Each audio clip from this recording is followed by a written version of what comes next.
Hello, everyone. Happy Sunday. It has been quite the weekend. Hey, hello. I wanted to get on here. Hi, I just saw your Facebook post. Congratulations. I wanted to get on here because I've been going live daily. And this morning I just could not. For those of you who know what happened in the anesthesia world, you know that was a lot to witness and take in. So today was a day of self-care for me. But I wanted to honor my commitment to all of you because I promised myself and I promised all of you that I would give daily tips on, whether it's getting into CRNA school or how to survive being an SRNA or how to change your mindset or just live a positive life.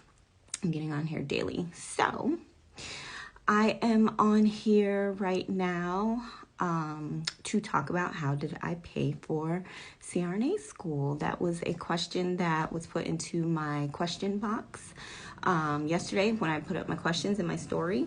And so I'm going to answer, how did I pay for CRNA school? You might want to look on, just Google Baltimore, Maryland, Diane, and yeah, you'll find the story. It happened in Baltimore. So, okay. So how did I pay for CRNA school? Number one, I did not have money saved. So the question actually was, did I live frugally in CRNA school? And so, yes, I did, but CRNA school was not cheap for me. So let me just back up. So I went to CRNA school. I had 6 years of experience by the time I went to CRNA school, right? And you would have thought I would have had a ton of money saved because I had been a travel CRNA for those 6 years or 7 years. I can't even remember. I had no money saved. I had not paid off any of my debt. I thought you were supposed to have debt. I thought you just have debt. I was not financially aware and financially intelligent. I did listen to Susie Orman back then. If any of you know who Susie Orman is, she is big on having good credit and a high FICO score, but she doesn't teach you about paying off debt. I had no idea who Dave Ramsey was or anything like that. This was early 2000s, okay? So, podcast and I think YouTube might have existed, but I mean, iPhones didn't even exist yet back then, right? So I really wasn't financially intelligent, so I really didn't save my money, okay? My parents didn't teach us financial management because they weren't taught those things. So the more money that I made in my 20s, the more money that I spent, basically. Thank you for the compliment. So I didn't save. I would trade in cars every 6 months if I didn't like the color of the car. I would never keep a car and pay it off. I didn't even know that was a thing. And I'm just being completely honest and transparent with y'all, because for those of you who have been following me for years, you know that I've paid off over $350,000 worth of debt now. But I had no idea that was even a thing, a possibility, right? Like, I never learned those things. So that's why for a while I was like hardcore, like teaching y'all these things. And it got away from me for a little while because life happened. But I didn't save any money. So that was my first lesson. I won't say mistake. I'll say that was my first lesson. So what I will tell you is to either save up as much money as you possibly can. I don't have a specific amount. I'm not going to tell you save up $1,000 because you might be able to save up $10,000. But have something in savings, even if it's $500. Have something in savings, okay? Well, that way, once you start CRNA school, that will be one less worry that you'll have. You'll be able to concentrate more on studying and other things going on in your life, okay? So save. If you also can pay off debts on top of that, do that. I see your question. I'm going to save that question. I'm going to add it to my daily life. So I will answer that. But let me answer this question because I know this was one of your questions as well. So if you can also pay off debt, I know a lot of you are doing these crucial travel assignments. Make that money. Make that money if you can. Let me rephrase this because I'm just going to put it out there. Mental health is serious right now, right? We're in a bad season. The holidays are usually tough for a lot of people. We just had this tragedy in the anesthesia world. So I'm not going to say, go make that money, and you are suffering mentally. Okay. So if doing a crucial travel assignment is not in your best mental health wise, don't do it. Okay. Don't do it. I'm just going to go ahead and put it out there. Take care of your mental health. Okay. Take care of yourself. You are responsible for taking care of you. Okay. So get the help that you need if you need help. Okay. Reach out if you feel sad or blue or whatever you're feeling. Reach out to somebody. Okay. Because somebody out there does love you. So that was just a sidebar. Sorry. Yes, I will save this live. All my lives are available on this channel, and they're also available on my YouTube channel. You can click the link in my profile, and it will bring you to my YouTube channel, and you can see all the lives I've ever done. Okay, so pay off debts. If you're doing these crucial assignments, stack, pay off debts, you'll be cushy. I've actually had some people tell me they have enough to fully pay for CRNA school because they've done these crucial assignments. Now, what's going on in their head because they done seen all these pandemic patients pass away and the trauma and the PTSD that a lot of people, nurses, doctors, techs are seeing and experiencing in healthcare right now. That's why I'm saying take care of your mental health. It's not worth your life. Okay. So that was tip number 2. So save, pay off debt. Tip number 3. So when I went into CRNA school, I hadn't done either of those things.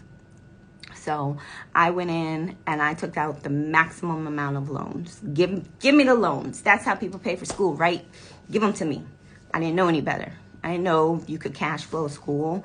I didn't know I could have saved up enough money to essentially at least have in the bank and then possibly, like take out loans, but have enough money in the bank afterwards to just pay it all off. I didn't know those things. So I'm telling you, these things are possible. I know a few CRNAs who literally that's what they did. They took out loans. They had $150,000 in the bank saved. And at the end of their schooling, they just paid off their loans. They just took that $150 and just put it straight to their loans. So it's not impossible. So I took out the max amount of loans, which was, so my school cost $65,000 a year. I went to Rutgers in Newark, New Jersey. It cost $65,000 a year, but because it was Newark, New Jersey, it's very expensive to live there. I lived in a bedroom for $800, just a bedroom. It was like a bedroom for $800 with 3 other people. We had 1 bathroom. Now, mind you, I had moved from North Carolina. I had this 3-bedroom, 2.5 bath home, and my mortgage was like $725 in this house. But then I moved to Newark, New Jersey, and I paid $800 for a bedroom. So it was very expensive for me to live in Newark, New Jersey. I still had a car payment. I still had to pay a portion of my mortgage in North Carolina. I still had credit card bills. I still had all these bills because I hadn't taken care of anything financially prior to going to school. That's why I encourage you all to do that first, okay? Aggie pride. So, if you can pay off your car, even if you can just pay off your car, that way you're not going into school with a car note, okay? Just pay off your car, if possible. What I ended up doing was I took out the max amount of loans, so $65,000 a year plus living expenses, which was, I think, another $45,000. So roughly when I graduated 28 months later, I owed $180,000 in grad school loans. I did not have any undergrad loans because I had used my mother's life insurance money from when she died, and I paid off my undergrad loans. So I had $180,000 of grad school loans in 2012, December 2012. You get a 6-month deferment period. And thank you. You get a 6-month deferment period. And what did I do in those 6 months? Do you think that I started paying off my loans early or started stacking my money and saying, oh, I'm going to pay this off as quick as possible? Do you think I did that? Because again, I was not financially educated and I have nobody to blame but myself. And so that's why I'm so passionate about telling y'all, get your finances in order. Okay. Don't be like me. Learn from me. So I did not take those 6 months and stack and start paying off my student loan debt. I took out a payday loan because I didn't have any money. Oh, let me back up. I ran out of money twice in CRNA school. So to answer your question, did I live frugally? Yeah, but I had a lot of expenses that I hadn't taken care of before school. So like a frugal person, a true frugal person would look at me and be like, that girl ain't frugal. Because I know some frugal people. I've dated some frugal men and they're like, you're not frugal. I am much more frugal now, but I am also much more financially aware now. And I like to make my money work for me instead of working for money. My time is very valuable now. So was I frugal in school? Not really. I still had a lot of expenses. I ended up summer session before I graduated, so we still had 6 months of school. Summer session, I had no more loan money. And because that was the end of the curriculum or whatever you want to call it, because we only had 1 semester left, they were not giving out any more student loan money. So I hadn't allocated my funds very well. And so I did run out of money. One of my classmates actually bailed me out. She gave me, I've actually forgotten the amount now, but she gave me enough to make it a few more months. That money was supposed to last me 6 more months. But then, so that was in July, she gave me money. I will say in October, so now I have 2 months left of school. In October, I ran out of money again. So, also in October, Hurricane Sandy came. So this is October 2012. And so Hurricane Sandy came up the Northeast. It wiped out New Jersey. It was like a war zone in New Jersey. So I actually called my credit card company and asked them for a credit increase. And they did give it to me because we were considered a disaster area. So I think I got like another $6,000 or $5,000 on my credit card. And then my classmate gave me some more money. So that is how I made it financially through CRNA school. When I finally graduated, I literally had like $400 in the bank to my name. And I had about $20,000 in credit card debt. So you want to take the $180 of loans that I owe, plus the $20,000 in credit card debt, plus now I owe my classmate. So really when I graduated with well over $200,000 in student loans. Yes, I am so grateful for this classmate. I mentioned her in my first book, and just because I just know that without her, I truly don't know what I would have done. Because I don't have parents to ask for money. Both my parents are deceased. I was always the person giving my family members money, so I don't have that. I don't have anyone to call up and say, hey, I need money. Can I borrow money?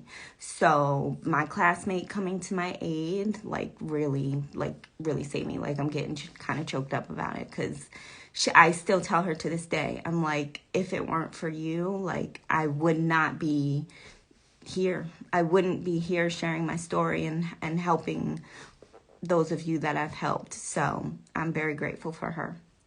So I graduated with about, let's see, so 220,000 plus another, I think I maybe owed her 10, so about, we'll say 230,000. Then I had that 6-month deferment.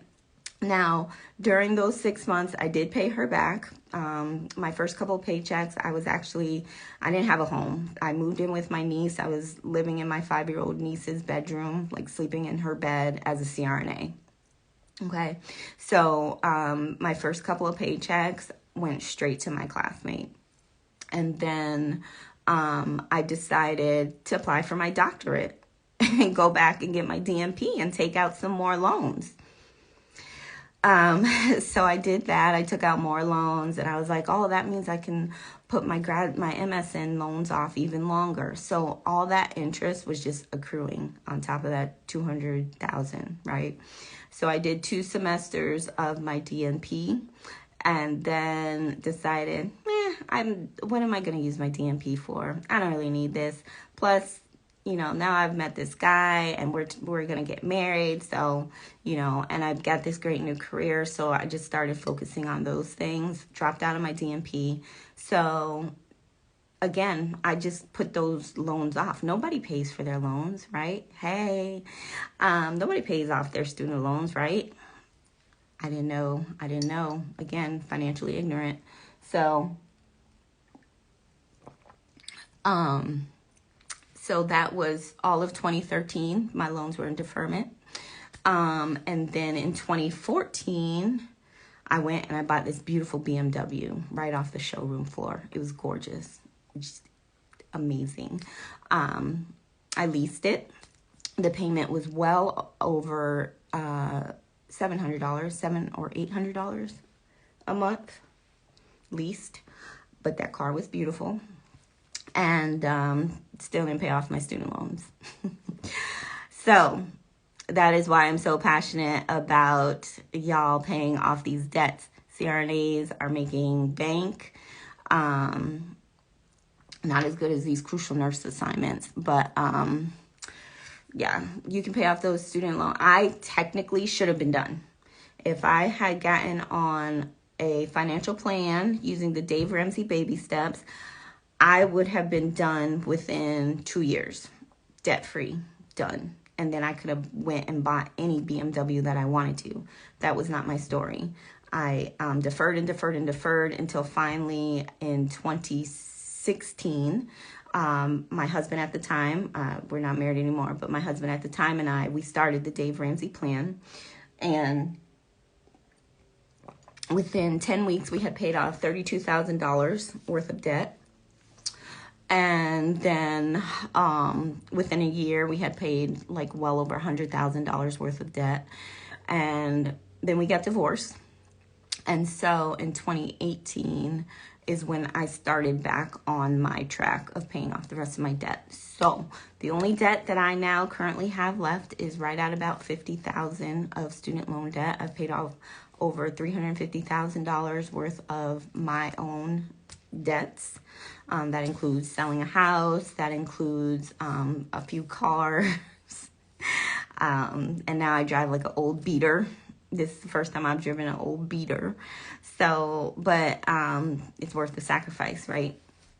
So that was like the longest answer ever of did I live frugally in school? So no, I did not. Kind of did, but I made some really poor financial choices. And that's why I encourage all of you to do so much better than I did. Oh, congratulations. Wait, your loan, $72,000 down from $120,000. Awesome. That's amazing. Yes, I'm almost there. So close. Honestly, guys, I would have been done had the pandemic not hit. I was going hardcore at my last job in Massachusetts because they were paying me a lot of money to do eyeball cases, and I was like, I can pay off this last $125,000 in like 1 year. and still live. And so I was going hardcore, and then March 11th, 2020, we all know what happened. And so, my whole life has kind of reset since then. I moved to North Carolina. I'm per diem now as a CRNA, and I'm focusing mostly on coaching others who either want to be a CRNA and they just, their mindset's not there, or they're just really having trouble wrapping their mind around what they need to do to become a CRNA. So my focus is mostly on coaching and my business, my gummy business, Superscript Wellness. I know you were following me. Did I do a budget for you? I don't think I wrote out a budget for you. Yeah, I kind of got away from like posting about it and stuff, but I'm going to start posting about it again soon in 2022, because I'm going to take care of this last 50,000, because now I'm like so close to the finish line. I will say, it just like CRNA school, you kind of get like in a rut, like, man, this sucks. Like, I just want to be done. And so there were some times that I did stop and start and stop and start on my financial journey, but I am so glad to almost be done. My beater is still running. Thank God. I actually really like that car. And the dogs love it too, because I used to have the dogs in the BMW, and I used to always be like, they're going to tear up my leather. Now I just throw them in the beater and we just ride out. So, I actually love it. And it's less conspicuous. Like, nobody's like, oh, there's Crystal's car. Like, in the BMW, everybody knows that's Crystal's car. Not in my beater. Nobody knows it's me. So, that's the answer to that question. I just want to make sure I see the other question. Oh, thank you. Hi. I will definitely save this live. It'll be in my archive. There was another question that I saw, and also on my YouTube channel. Can you do travel assignments fresh out of nursing school? I would not recommend doing that. I would recommend you get experience out of nursing school. Let me tell you something about nursing school. So when you graduate nursing school, you don't know how to be a nurse yet. You don't know how to be a nurse yet when you graduate nursing school. Nursing school gives you a lot of basic book knowledge on the fundamentals of nursing, but you do not know how to manage your time. You do not know how to properly care for your patients. You do not know assessment skills yet. You do not know how to communicate with your team leaders. So that is not a knock on nursing school. This is the reality. Nursing school does not prepare you to come out ready for a travel assignment. You need to get some experience. Yes, they basically teach you how to pass the NCLEX. That is correct.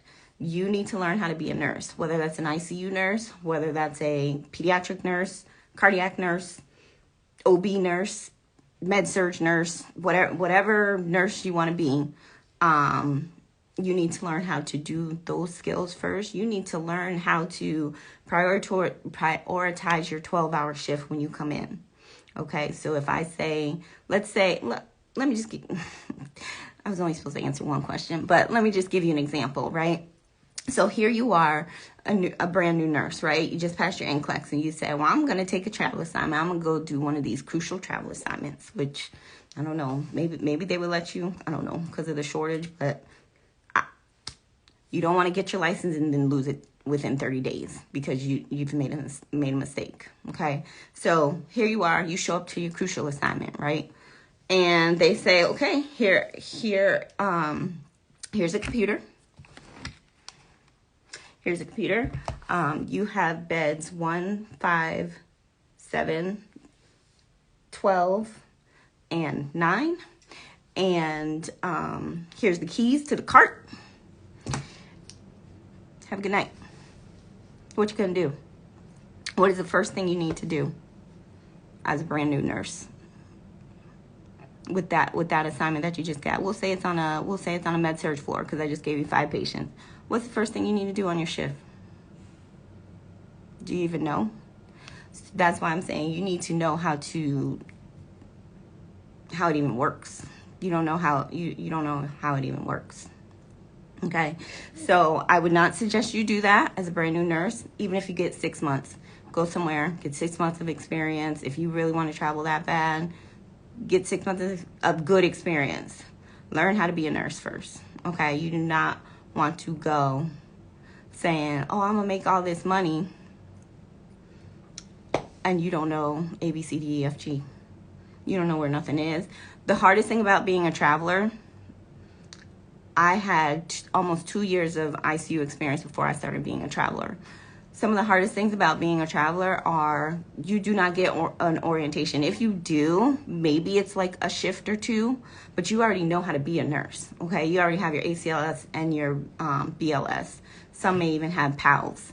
You know how to care independently for patients. The purpose of the orientation is for the orienting nurse to show you, okay, this is where the med room is. This is where the break room is. You know, this is Dr. So-and-so. This is how we do the orders. This is how we read the orders. That is the purpose of your orientation, is not to learn how to care for patients. So you need to already come in knowing how to care for patients. So don't think just because you pass the NCLEX that you know how to care for patients, because you do not yet. Again, I'm not knocking nursing. This is every single nurse who graduates. You do not know how to care for nurses as a brand new nurse. You don't. You don't. You don't. You don't even know how IV pumps work. And there's lots of different IV pumps. And no, they are not there to show you. Somebody might walk by and say, girl, why's your IV beeping? What? Don't you know how to use these pumps? You might not even know how to use these pumps. So don't go somewhere thinking you're going to make a whole lot of money and you don't know how to care for patients. Somebody just said, don't let your patient code. Do you know basic CPR? Do you know ACLS? Do you know where the code card is? Do you know how to read an EKG monitor? Do you know that your patient's even coding? You go in there to give them their meds thinking, oh, they're just napping. I'll just leave their meds there, or I'll just come back. You need to learn how to read an EKG. You need to know the difference between sinus brady, sinus rhythm, sinus arrhythmia, atrial fib, atrial flutter, VTAC, VFib. You need to know all those things. So you need to know your medications. You need to know what you're giving. You need to know why you're giving it. You need to know how to read orders. You need to know how to transcribe orders. You need to know how to question orders. You need to know how to talk to physicians and nurse practitioners and PAs. You need to know how to delegate to your CNA, your PCT. You need to know how to work as a team. So, I don't know who asked that question, but again, I'm not knocking you. I'm just saying everybody needs to learn how to be a nurse first before they go off traveling. Yes, protect your license. You work too hard for it. You work too hard to then go and say, well, I'm going to make $5,000 a week. I'll figure it out. Let me get this bag. You're going to need more than $5,000 because somebody's going to sue you. You're 1 year in, nurse, interest in CRNA. Okay, good. Do it. Should you go through military or trade school? For what? Was it hard to get into CRNA school? I actually just did a video about that the other day of my stats and my process. It was very difficult for me. I actually did not get in until my absolute last interview, which was interview number 5. So it was difficult for me. I had a lot going on in my life that I hadn't cleared up. So you can go back and watch that video. If you can't find it, just DM me and I'll send it to you. But I have a ton of videos up. Right, do you know how to open and assemble the epi? Let me tell you something. I'm going to tell y'all a funny story and then I'm going to get off here. So here I am, a new grad nurse in the ICU, right? And I think, was I working nights then? I think I was working nights. I had maybe been a nurse for like 6 years. So this was 2002. Long time ago. And they call it code. So as one of the new orientees, which was me, because it was me and another girl that they hired into the ICU, right? They were like, Crystal, go so you can see and observe. And so I go running to the CCU ready, right? And so somebody's pumping on the chest, somebody's got the code card in, somebody's writing. And so I was like, I can do the meds. So they say, okay, good. So they call for atropine. So they hand me atropine, and I'm like, or I grabbed it, and I was like, I don't know. I'm clicking stuff, trying to figure out. I'm like, nobody had shown me. Here I was thinking I knew what I was doing, showing up. So what do? I hand it to them, and the nurse who's injecting goes, this isn't assembled.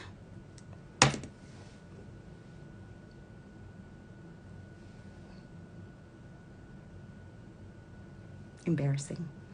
Because I didn't know what I was doing. I should have stood and I should have observed, or I should have vocalized, I don't know how to do this. Can someone show me?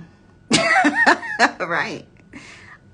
Listen, I'm happy to share this stuff with y'all because, one, it shows that I was not born a CRNA. I was not born a nurse. A lot of people see my story and think I'm going to be her. I've been in this game over 20 years. I was a CNA since age 16. I still didn't know how to assemble atropine, though, as a brand new ICU nurse. So can you do a travel assignment fresh out of nursing school after passing boards? I wouldn't recommend it. Don't do it. Get your skills first. Learn how to assess the patient. Do you know what AFib is going to sound like? Can you pick it up when you're listening to your patient? Can you pick up if your patient may have a PE when you're listening to them? Can you pick up if your patient's going in flash pulmonary edema? Yes. Doing compressions. Listen, doing compressions is a full-on aerobic activity. Okay, I remember the first time I did compressions as a new grad. He had just had a Roux-en-Y. This was when Roux-en-Ys were like brand new. Like they really hadn't been doing them that long. He came to us, and he was a big man. And I got on his chest thinking I was doing something, and they're like, girl, get off. Get off his chest. You are not pumping anything. And I thought I had done something. And make sure you always have the board under the between the patient and the bed, because if not, you're gonna mess yourself up. Y'all, I got a lot of stories that I could tell you as a brand new nurse. First time my patient coded, that's a story for another time. But just get you some experience first, okay? Know how to assemble atropine, EpiPen. Know what you're looking for on heart monitor. No, or maybe you want to be an OB nurse. I don't know. Know what you're supposed to know for OB before you go and take these travel assignments. Okay, you do not want to lose your license because you think you're about to go get a bunch of money on a travel assignment. So know some stuff first. Thinking about joining the Air Force nursing anesthetist program to help pay off debt. Okay, so I'm not sure if you follow Aisha Allen. What's Aisha's Instagram name, y'all? Now, I think she changed it. Aisha_CRNA. She is military, Air Force. Yeah, she's Air Force, and she did just that exact thing. I think that's a great way to pay off CRNA school. I had actually looked into it, but I was too fat. Just putting it out there. I weighed like 100 pounds more back then. But I think that's a great opportunity. And then when I had looked again, I thought I was too old, but I think they changed the age requirement now, so I think I could actually do it. But I don't want to be away from my dogs and stuff. Like, no. So yeah, I think that's a great way to pay back student loan debt. I think it's like a 3-year commitment or 4-year commitment. Yeah, she's still enlisted. She's over in Japan, but definitely follow her, because I know, and I will say this for anyone who is following the CRNAs who are on social media and speak and stuff, please make sure you like go through their page first, like see what content they already have put up, see what information they have already spoken about before you get in their DMs. Okay, I'm just gonna go ahead and tell you that now. So, yeah. Yep, she went to Duke, and then she enlisted while in Duke, or maybe enlisted before, kind of thing. But she is a captain. Yes, she's a captain. And yeah, they're paying off her school. She's in Japan right now. You're welcome. 27-year-old male. Oh, you got it. You got a lot of years ahead of you. That's amazing. You'll graduate the Air Force a few years, and then you'll be done. So that's awesome. Yeah, that's the top CRNA school in the country. Who? Wait. Duke is, or Air Force? Marvin, what you talking about? So yeah, if you want to go to the Army's program, I know the Army has a CRNA program, but it is intense from what I understand. And like, if there's a word higher than competitive, that's what their program is. Yeah, Duke, #1 in the country. Okay. Well, I will say this. I will say Duke is also very expensive.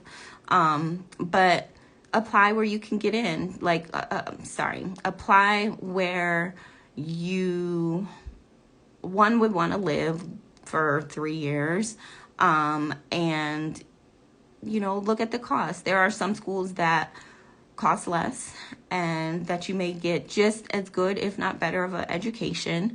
Nobody has ever looked at my credentialing packets when I've been applying to CRNA jobs and said, what school did you go to?